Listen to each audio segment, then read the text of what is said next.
안녕하세요. 인지심리학자 이국희 교수입니다. 오늘은 행복의 설정점에 대해서 이야기를 해보겠습니다. 인간의 삶은 단조로운 일상과 특별한 이벤트, 이 두 가지가 적절하게 섞여 있죠. 특별한 이벤트는 말 그대로 희소성이 있기 때문에, 영어로는 scarcity라고 하죠. 이런 희소성이 있기 때문에 특별한 이벤트예요. 빈도가 적습니다. 얻을 수 있는 기회가 적어요. 여러분, 특별한 이벤트가 매일 벌어진다고 생각해 보세요. 이미 말 자체에 모순이 있죠. 특별하지 않습니다. 그 자체로 식상해지고 지루해지고 또 더 이상 특별하지 않아요. 놀이동산도 아무리 즐겁고 재밌어도요. 거기 가면 흥미진진한 것들이 아무리 많아도 가끔 가야 재밌는 거죠. 매일 가면 그 자체로 일상이 되고, 또 한강에서 유람선을 타는 거 가끔 타야 재밌는 겁니다. 남산에서 케이블카를 타는 거 가끔 타야 재밌는 거죠. 이거를 매일 한다면은 그 자체로 평범한 일상이 되어버리는 거예요. 해외여행, 또 뭐 국내 여행, 이것도 가끔 가야 여행이지. 매일 가면 그거는 아무런 특별할 것 없는 일상이거나 그냥 출장이죠, 출장. 예, 고된 노동으로서의 출장일 겁니다. 이렇게 처음에는 희소성이 있었기 때문에 재밌었던 것들, 즐거웠던 것들, 우리에게 쾌락을 줬던 것들이 반복되면서 재미없어지는 현상, 반복되면서 그 재미가 처음만큼 그렇게 느껴지지 않는 현상, 이런 현상을 심리학자들은 습관화, 영어로는 habituation이라고 부르거나 또는 둔감화, desensitization 이라고 이제 부릅니다. 처음에 그 일을 했을 때, 처음에 그 일이 이루어졌을 때는 습관적이지 않을 때는 그렇게 재밌고 그렇게 신나고 너무 재밌고 좋았어요. 근데 습관이 되고 습관화가 되고 둔감화가 되면은 재미에 둔해지고 그래서 재미가 없고 더 이상 신나지도 않고 처음에 느꼈던 그 스릴, 짜릿함 이런 걸 느끼기가 쉽지가 않죠. 그리고 사실 사람들이 다 행복함이 어떤 아주 최고조로 오른다고 많이 생각하는 어떤 결혼과 같은 빅 이벤트도 이러한 습관화나 둔감화의 영향에서 그렇게 자유롭진 않아요. 자, 연구 결과를 하나 보여드릴게요. 지금 보시는 이 그래프인데요. 이 X축은 이 0점, 이 0점이 결혼이 이루어진 그 시점입니다. X축, 결혼이 이루어진 그 시점, 이게 이제 기준점이죠. 하나의 스탠다드예요. 그래서 마이너스로 간다는 얘기는 뭐냐면은 결혼하기 전에 1년 전, 2년 전, 3년 전, 4년 전, 그래서 7년 전까지 있는 거죠. 결혼 전 7년부터 해서 그 사람의 어떤 사람들의 행복을 추적한 거예요. 그러니까 막 이렇게 추적해 왔다가 마침내 이제 결혼을 한 거죠. 그리고 이제 결혼한 지 1년 후, 2년 후, 3년 후, 이제 7년 후까지 이렇게 된 겁니다. 그리고 이 X축에 보시면은 life satisfaction, 그러니까 삶의 만족도, 생활 만족도라고 돼 있죠. 그러니까 이 Y축 보시면 알겠지만 결혼 전에서부터 결혼을 마침내 하고 결혼의 이제 후 이렇게 추적하면서 그러니까 한 14년 정도를 추적한 거죠. 15년 추적하면서 이 생활 만족도를 측정했을 때의 그 변화를 한번 본 겁니다. 흥미롭죠? 자, 그리고 이제 결과를 설명해 드리면은 보시면 알겠지만 결혼을 하는 그 시점까지는 보세요. 행복이 매해 조금씩 증가합니다. 그래서 마침내 결혼을 한 그 해에는 아주 행복이 절정으로 이렇게 치솟네요. 그렇죠?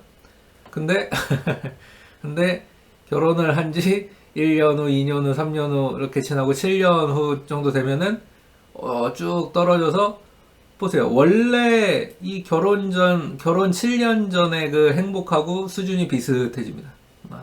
돌아온 거죠. 이런 것을 가리켜서 이제 커플들은 사랑이 식었어 라고 하면서 이렇게 괴로워합니다. 근데 이게 정말 사랑이 식은 걸까요? 그리고 이게 괴로워할 일일까요? 어떻게 보면 이게 큰 빅 이벤트에 대한 습관하고 사실 둔감하란 말이에요. 근데 이런 습관화, 둔감화가 정말 그렇게 괴로워할 정도로 나쁜 일일까요? 어떻게 보면 색안경을 끼고 이런 건 나쁜 거야. 사랑은 절대로 변하면 안 돼. 이렇게 해야 되는 걸까요? 행복은 절대로 변하면 안 되는 거야. 우리가 사랑해서 결혼하고 이렇게 행복했는데 이런 건 절대로 변하면 안 돼. 여러분, 사실이 아닙니다. 과학적 사실과 달라요. 그렇지 않습니다. 여러분, 만약에 이런 습관화와 둔감화, 일종의 적응이죠. 어댑테이션이야. 이런 적응이 인간에게 정말 나쁜 일이었다면은 사실 진화라는 우리의 어떤 메커니즘이 이런 능력을 발전시키지 않았을 거예요. 이런 사람들을 선택해서, 이렇게 잘 적응하는 사람들을 선택해서 지금 이 인류를 만들어 놓지 않았을 겁니다.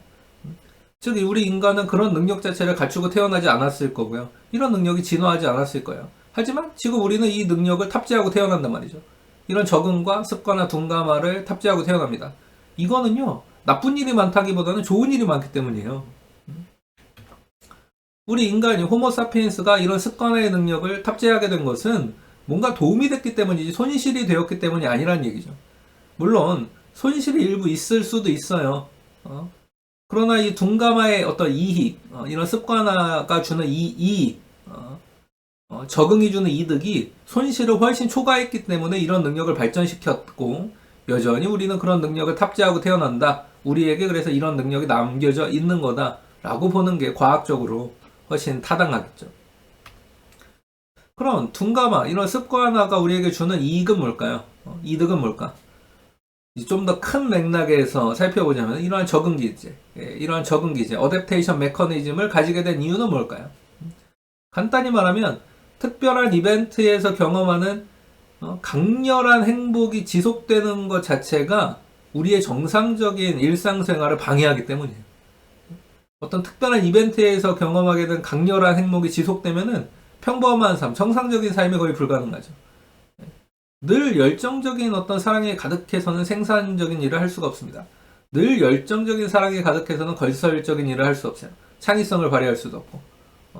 늘 한 사람에게 이 콩깍지가 딱 씌워져 있어서는 다른 사람들과 원만한 관계를 만들 수가 없다는 얘기죠.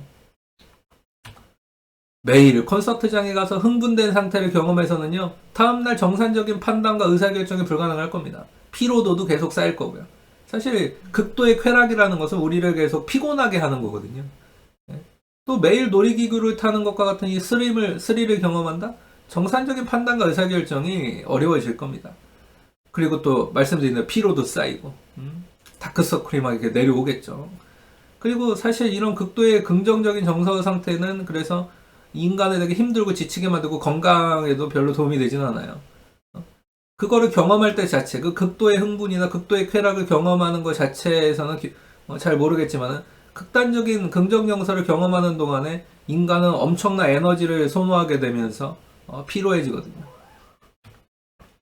그리고 이렇게 피로한 상태가 되면 사실 인간은 자기가 해야 되는 평범한 삶을 유지해주는 루틴들, 집안일 같이 해도 티도 안 나지만 하지 않으면 큰 문제가 생기는 그 일들을 하지 못하게 되죠. 그리고 바로 이거예요. 이런 사태를 방지하기 위해서, 이런 일을 막기 위해서 진화는 우리에게 둔감화 시스템, 습관화 시스템을 만들어 놓은 것이고, 우리는 그래서 적응해야 됩니다. 어댑테이션 해야 돼요.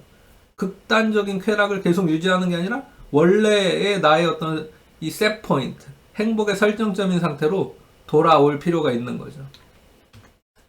여러분, 행복의 설정점으로 돌아오는 거 이거 나쁜 거 아닙니다.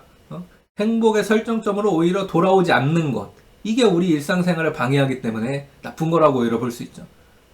행복은요, 극단적인 상태에서 보통의 상태로 돌아오는 거예요. 여러분들이 행복하면 어떤 특별한 어떤 극단의 상태를 생각하시는데 그게 행복이 아니고 평정심의 상태로 돌아오는 것, 아주 평범하고 일상적인 상태로 잘 복귀하는 것, 그게 사실 행복입니다. 극단적 쾌락에서 평정심을 유지하는 상태로 돌아오는 것, 이게 행복이란 말씀이죠. 여러분, 행복은 돌아오는 거예요. 자, 오늘은 이렇게 한번 행복의 설정점을 살펴봤고요. 지금까지 인지심리학자 이국희 교수였습니다. 감사합니다.